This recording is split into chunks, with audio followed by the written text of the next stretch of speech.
За тэгээ энийг тавьснараа юу яах юм бэ гэсэн. За энийг тавьснараа зүгээр өчнөө л олон юм ярьлаа. За би зүгээр хоёр хэл юм ярив. За нэг эн чин эд анга одоо энд ойр байгаа бүх эд ангиар өсөө насжилтын 2 удаа урсгаа ичдэг гинэ.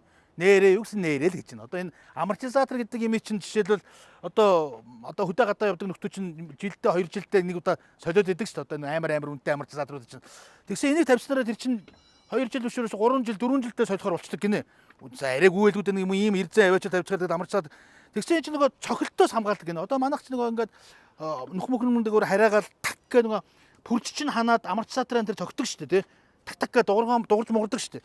Тэр байхгүй болчдөг гэж байна. Тэр байхгүй болчдөг учраас амортизатор чинь эвдрэл баг болчдөг. Тэгээ эн чинь нөгөө нүх мөхөндөөр хараад мараад гарахад бол ямар ч одоо асуудалгүй бусны дангаа эвдэхэ болчдөг гин.